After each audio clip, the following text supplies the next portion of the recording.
It was a hot and intense practice for the Cincinnati Bengals on Thursday. Let's break down the biggest notes and takeaways as the Bengals ramped up intensity.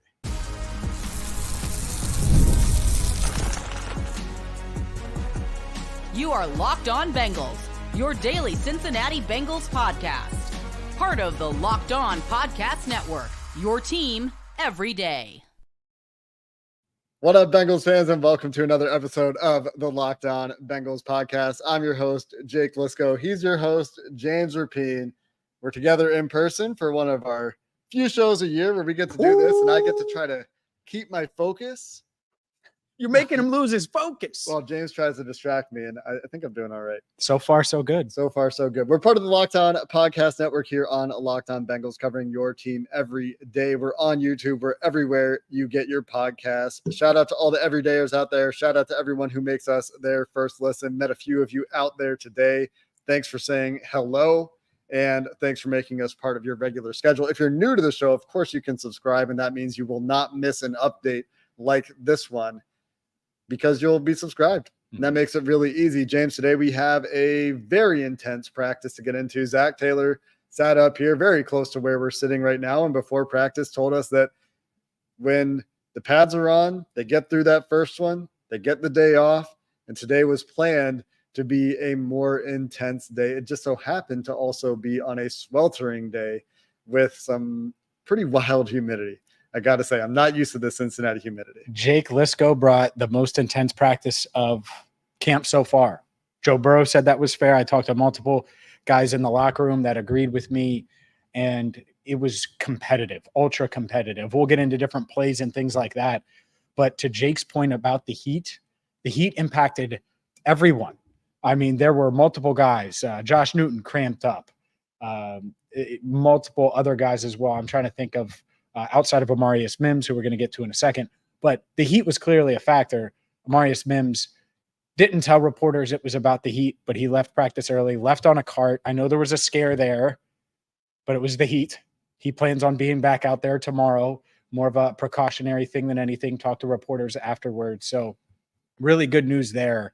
And I got to be honest, it was so hot. And I'm at every camp practice, so it's not like I'm exaggerating it here just to feed into it. I know when it's hot at Bengals training camp, but it was like, all right, at the end of the team drills, Jake, when Burrow's out there and rolling out and throwing on the run to T. Higgins, I'm like, all right, let's just get the hell out of here healthy.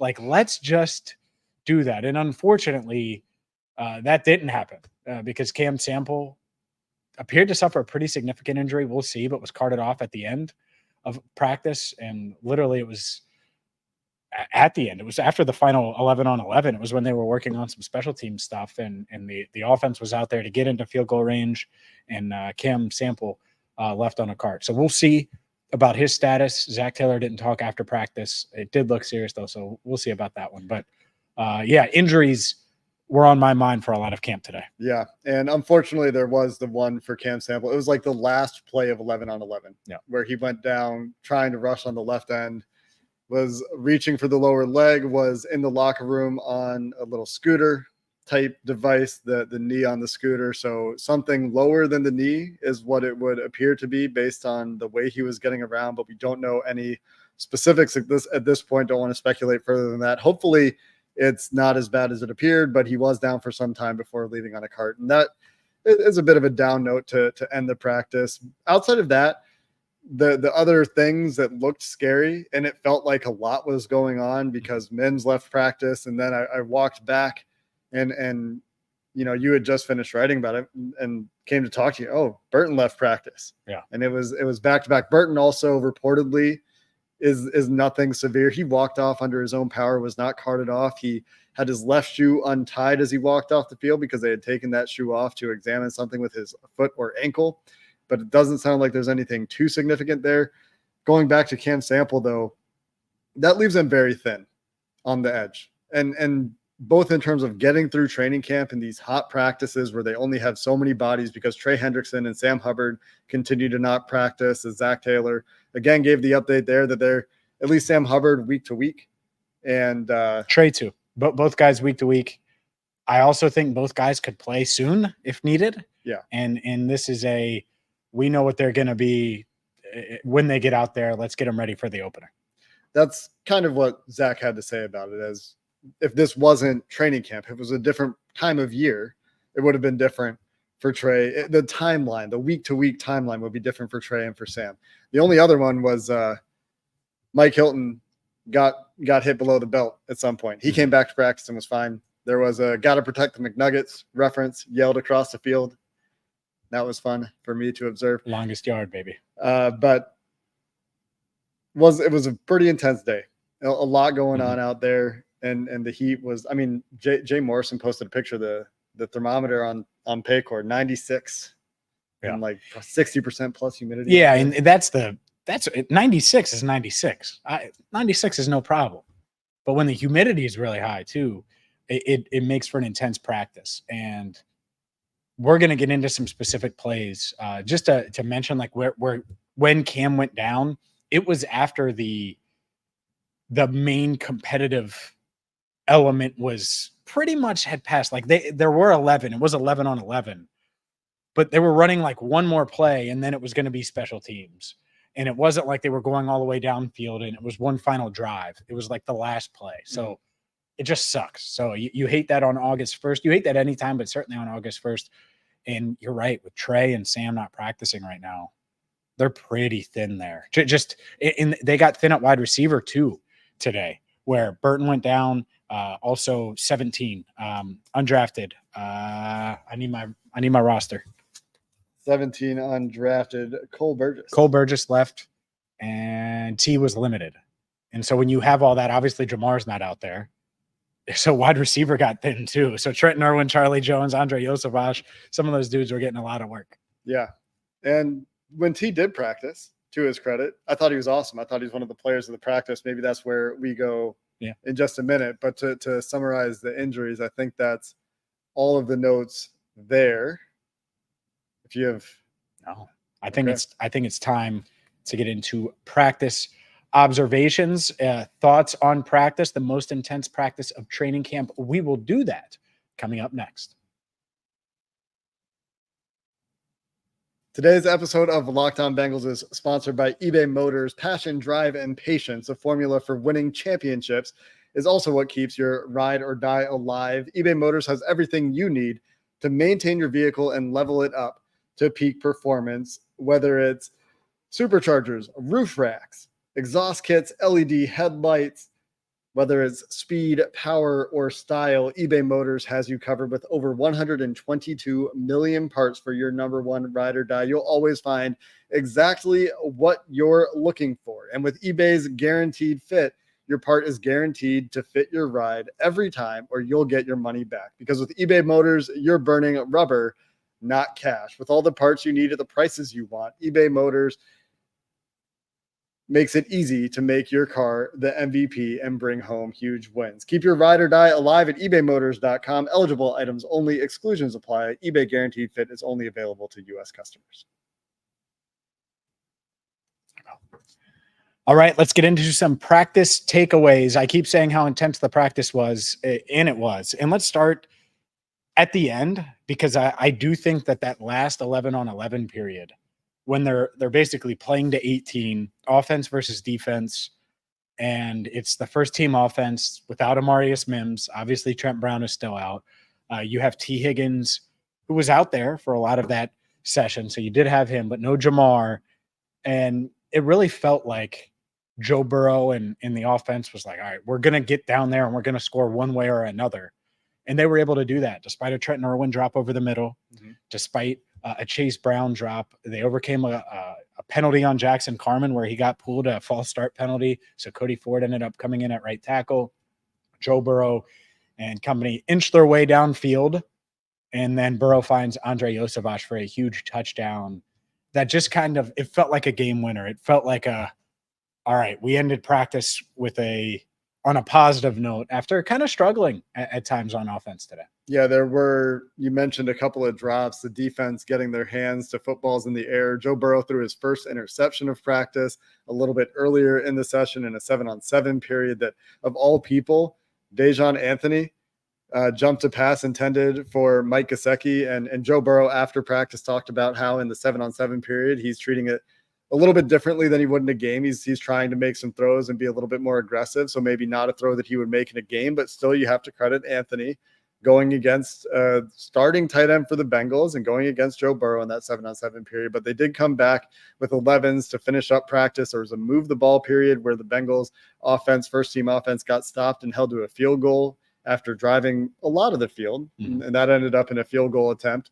And that included a really nice play for T. Higgins. I think that's a play that Bengals Social posted, a play where T. Higgins comes down on the sideline with, I think, Mike Hilton in coverage. And T had a few plays like that throughout the day, a few deep balls, a few really nice catches for T. Higgins.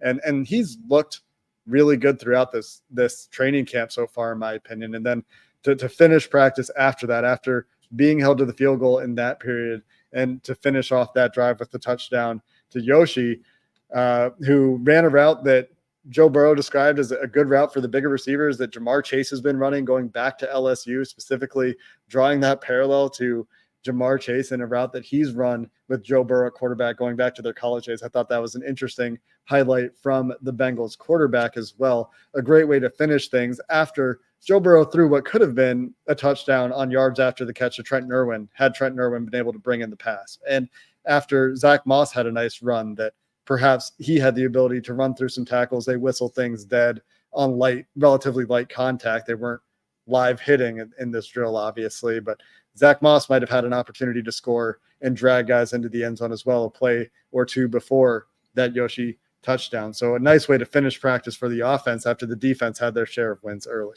For sure. And the Andre play, it's the touchdown that kind of capped practice. That's when I thought practice was going to end. And then they went to the 11-on-11 special teams drill to keep everyone on their toes. To me, it was such a huge play and kind of set the tone for the end of the day. But Andre mentioned this in the locker room afterwards.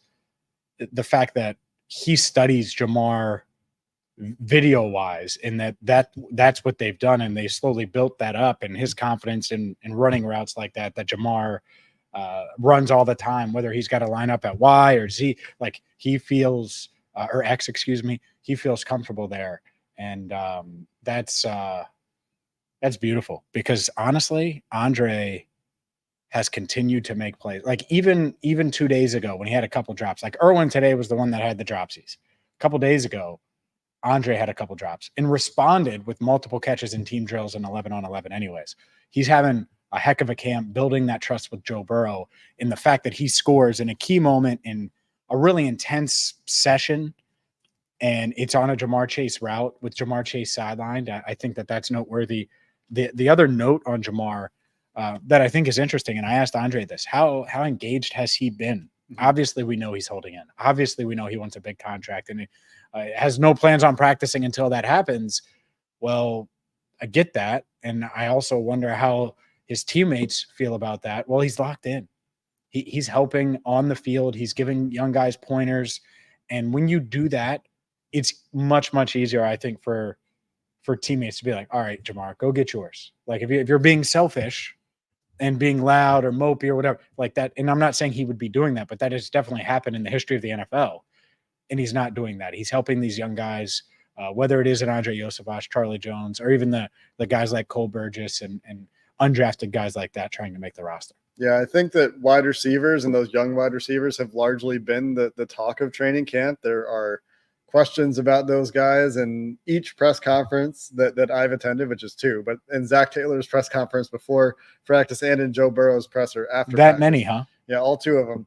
There were questions about Charlie Jones and Andre Yosevach. And specifically, I think that there's been a lot of attention and praise for Yoshi. You've heard it from us, and you also have heard it from not only the coaching staff, but also Joe Burrow, who specifically was very excited about Andre taking that leap, showing that he's able to perform at a level where it seems like Burrow really trusts him regardless of where he's lined up. And so seeing what role eventually ends up being carved out for Yoshi will be very interesting. I still think that we'll see some of that receiver rotation that we have discussed throughout this offseason, but at this point in training camp anyway, it feels like Andrei Iosivas has done a lot to claim a lot of snaps for himself in his second year. Yeah, I think he's going to play a ton. And it's so interesting wide receiver wise how it's going to play out, because all of these guys make plays and have made plays. Charlie Jones had a couple of plays today. Again, we'll see on Jermaine Burton how severe it is. Hopefully it's not, because I think he would – getting him snaps, having him play in all 3 preseason games would be huge for his development, just getting him those reps. Obviously, Burrow's not going to play in all 3 of those preseason games. Doesn't matter. You want to get 81 out there. So hopefully we know more on him tomorrow. Hopefully it's good news. But wide receiver room, that's certainly a battle. Offensive line-wise, you had your head in that offensive line, or your eyes pointed in the direction of the offensive line for a lot of camp. One-on-ones happened real quick, just to close the book on wide receivers. Charlie Jones, this was while Jake was looking at the trenches. I was looking at the one-on-ones. Charlie Jones and Andrei Iosivas. Yeah. Charlie Jones and Andrei Iosivas did really well in one-on-ones. Charlie beat Dax and DJ in one-on-ones. Andre got a ton of separation as well. And then Joe underthrew who was it was Jermaine. Joe Burrow underthrew Jermaine, and Josh Newton had the ball in his hands and dropped it on a deep ball where Jermaine had some separation, but Josh Newton was in pretty decent coverage. And that's one that I think Joe would want back, and certainly Josh would want back, because it would have been an interception. And there was one more. To your point about Higgins, Burrow did connect with T on a deep ball. Did you mention that already? Well, that was that 7s or 11s? That was some sort of team. It was 11s. Okay. It was 11s. Yeah. It was early in practice, connected with T. I think it was the first throw of against the Cam. First play of 11-on-11. T, it just immediately won. Sacks Cam Taylor-Britt off the line of scrimmage from the release and just ran by him. And easy connection there. Pitch and catch for Joe Burrow when his receivers went on the line of scrimmage like that. Speaking of the line of scrimmage, what'd you see from the big guys? You saw Amarius before he left with the heat issue. You saw all of these guys for the first time in person this camp. Yeah, I was watching to see where Matt Lee was in the rotation, what those rotations looked like. And the most interesting things to me about the practice today for the trench guys was when Amarius left, the first guy in at right tackle was Jackson Carman. And then for a solid amount of time, it was Jackson Carman working with the ones. And then he had that false start, and there's a short leash for false starts in practice.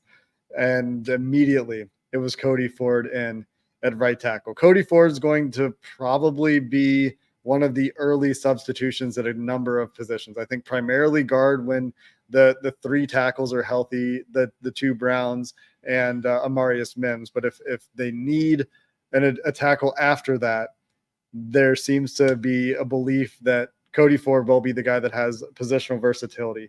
It seems like Matt Lee is still working his way up the depth chart. What I watched when Frank Pollock was working with the offensive line early in practice was a lot of work and extra attention to hand placement and pass protection. Both Cordell Volson and Matt Lee getting some extra time with Frank Pollock there. Cordell at one point got a pointer from Frank Pollock after a rep, and then a couple of reps later, I heard Frank tell Cordell Volson, "Oh, that's so effing good." He was very pleased with the short-term correction there, the quick turnaround on the correction there from Cordell Volson. So I was obviously eager to see Matt Lee and see where he is in terms of the pecking order. He's still working his way up there as a pure center. There were some opportunities where Trey Hill was working at guard and Matt Lee was working at center with the second team at some point in practice as well. So they're still working that out. I think they're still trying to find their depth there. But what Amarius Mims' injury revealed is that there's no other real tackle depth on this team. You got Jackson Carman and you got Cody Ford, and those guys could be in the mix there. But after those first 3 guys, I still think that they prefer Jackson Carman inside working at guard, even though he's gotten plenty of work at tackle in training camp this year. And Cody Ford's primarily working at guard as well. So you have some flexibility there behind the top 3 tackles on the depth chart, but ideally those guys are the ones playing tackle for the Bengals all year. No doubt. They haven't been 3 deep in a while anyways. Yeah. So 3 deep is deeper than they've probably been at offensive tackle in quite some time. Maybe since the Anthony Collins, Andre Smith, Andrew Whitworth days. Yeah. That's probably it. So you're talking over a decade. Regardless, we have some starters to discuss. When will they play in the preseason? We know, and we will discuss that coming up next. Today's show is brought to you by FanDuel. I love sports. I love them so much. I never want them to stop. And right now, well, there isn't much going on outside of, the Olympics, outside of Major League Baseball, outside of NFL futures bets. The point is there's never a downtime for FanDuel. And that's why all summer long, FanDuel is hooking up all customers with a boost or a bonus daily. That's right. There's something for everyone all summer long with FanDuel. Maybe you want to get in on the Olympics because you think LeBron James and Steph Curry and Team USA is going to handle business and win gold. Maybe you don't. Maybe you're going to go against America. No. Maybe you think it's going to be one of these other teams that are really, really talented. Well, you can wager on that and so much more with FanDuel. So whether it's Cincinnati Reds, whether it's Bengals futures, whether it's the Summer Olympics, head over to FanDuel.com and start making the most out of your summer. Again, that is FanDuel.com. FanDuel, official sports betting partner of Major League Baseball. Zac Taylor disclosed today when we should expect to see Cincinnati Bengals starters this preseason. I was surprised that we got this memo from the Bengals head coach so early in the practice. And I was also honestly shocked to hear Zac Taylor say that the plan right now is for the first game. And when he explained it, it started to make some sense because they have the shorter weeks and the joint practices afterward. But this is when I brag. Go ahead. Yeah, James discussed this as a possibility, and I was pretty dismissive because it's so rare. James, no way. Will they play the starters week one of the preseason? I still think it's weird, especially with all the injuries they have. But they seem to have that plan in place. Joe Burrow talked about being excited to get a series in, so it doesn't sound like it will necessarily be extensive work. We'll see what it obviously turns into a little bit more than a week from today. But it does sound like that is currently the plan. It sounds a little tentative, but Zac said that seems to be the direction he's leaning right now. Yeah, we're still a while away, 8 days away, I believe. Is it Something 8? like that. Yeah, it's next Friday. It's the first. The game is on the 10th. Oh, 9 days away. So we're 9 days away. So it's next Saturday. There we go. You could tell how close I'm paying attention to the schedule right now. It's really a day-to-day type thing. That being said, called it. And I called it because they have joint practices. And Zac didn't chalk it up to that, but I'll chalk it up to that because I think that's what it is. You get a ton of great work in these joint practices, controlled work, more reps than you're going to get into a preseason game. And so this first preseason game, that doesn't mean Joe can't warm up and go through the routine in these other games. And who knows, maybe they try to play him in a couple of them, maybe week 1 and week 2. It wouldn't shock me, especially with some of the injuries like Jake pointed out. But this is the week, next week, where you don't have a ton of practice time. It makes sense going into that preseason game to start at home, get Burrow out there, get him comfortable. And I asked him about getting hit, by the way, in the preseason. Yeah. Hey, Joe, you want to get hit and pop back up? He's like, well, want to is a bit strong, which is fair. But I do think that coming off of any kind of serious injury that is on his radar, on everyone's radar, and it would be nice to get that one out of the way, as he said. So it's probably going to happen against Tampa Bay, or maybe not. Maybe Amarius Mims and those guys just keep Joe Burrow upright and no one gets near him. Yeah. I mean, obviously that's what we would like to see. Yeah, absolutely. That's what I think everyone would like to see. And T kind of pointed that out. He was like, man, it's good to have Amarius Mims. He said, with all due respect to everybody else that we've had, but it's good to have Amarius Mims protecting number 9, which was nice. Yeah, there's growing praise for Amarius Mims, and there's certainly a lot of excitement. I mean, we've talked about his ceiling a lot, and I don't know that we need to rehash all of that now, but the excitement continues to build, I would say, around Amarius Mims, and it's going to be exciting to see him go against some other competition, I think, with the absence of Trey Hendrickson, with the absence of Sam Hubbard. The competition has been guys that you need to be good if you're the Cincinnati Bengals. The Bengals will need Joseph Osai, especially in light of this Cam Sample potential injury we don't know the severity of yet. They'll need Joseph Osai and Miles Murphy to step up and be good, like solid contributing role players on this team. behind Sam Hubbard and Trey Hendrickson, who have both had their own injury and durability issues at times. They don't miss much time, but they've missed some time in recent years. And so it'd be nice to see Mims get some competition against some other teams, and for this cornerback battle to go against some other teams. That'll be Tampa, as you mentioned, Mike Evans for these corners if he plays, but who knows if Tampa is going to play starters because it's weird to play starters in the first preseason game. I still think it is, even if Zach's answer does make sense, and he went on to really highlight the lack of continuous practice time after the first preseason game, where you have shorter weeks and you have the preseason games mixed in there. Whereas before that first preseason game, you get like the 4 consecutive weeks of practice. For those watching on YouTube, I have the I told you so. Yeah. The I told you so look to Jake. I will say this. It's like he wants a pat on the back. Like, do it. I'm sweaty though. There we go. It's real hot. I will say that, not in here. It's just we're still hot. I'm still hot. Yeah. That said, I still wouldn't play him in the preseason. Like if Zach was like, "Hey man, what should we do?" I'd be like, "Enjoy joint practice, Joe." Yeah. So I know I almost feel like I'm in the minority there. I think I really think because Joe wants to play in the preseason. Yeah. Like he is excited for it, and he's excited for the opportunity. I mean, he sat up here and talked about how nice it's been. You know, the first questions of his presser today were like, "How'd you like that heat?"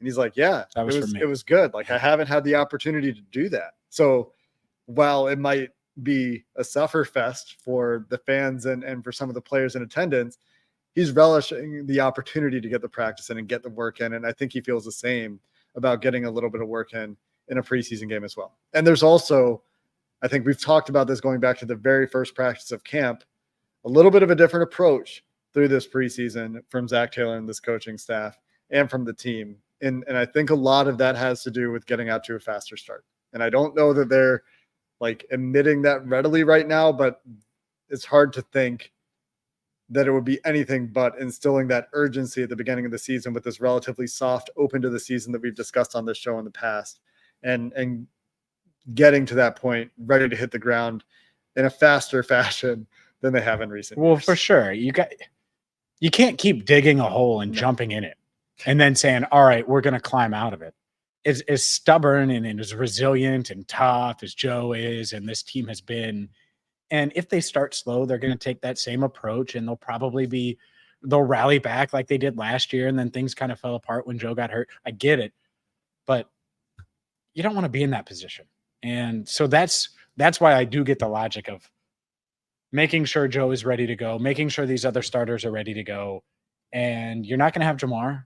I'd be shocked if something, not that nothing will get done. And we'll talk about what's next for Jamar probably on our next show, which we may have a little extra stuff coming your way, but we'll certainly be back together on Sunday after practice. So it will be interesting to watch what starters. It's easy to say starters. Yeah. What starters are going to play? I don't think Trent Brown is going to play. So this is a big shot for Amarius Mims in the preseason. But we got to get there first. There's still multiple practices. I'm thinking, 1, 2, 3, 5 before now is it really 5? I'm here for 6 practices. I'm leaving before the first preseason game, and I've attended 1, and that leaves 5. Doing some quick math there. Subtraction. 5 more practices? Yeah, I guess so. I guess we have 3 over the next 4 days and then 2 next week. Yeah. There you go. That's 5. Jake, good at math, but still got it wrong when it came to the Bengals plan to play Joe Burrow preseason game number 1. It's fun doing this in person. How many episodes do you think you're going to remind me of that? 7. It'll probably last longer than the 18 flights he took to get to Cincinnati. It'll definitely be a focus, I think, in our preseason game 1 preview. I think I'll be hearing it that day, at least a couple of times. That's going to do it for this episode of the Locked On Bengals podcast. Always a treat to get to do these in person down here at Paycor Stadium. Glad to be back and excited to watch 5 more practices in person. We'll have more observations and takeaways from those practices as the Bengals get ready for that preseason game number 1 that will apparently feature Joe Burrow and some Cincinnati Bengals starters. Until next time, thanks for listening to this episode of the Locked On Bengals podcast. Hoo day, and have a good one.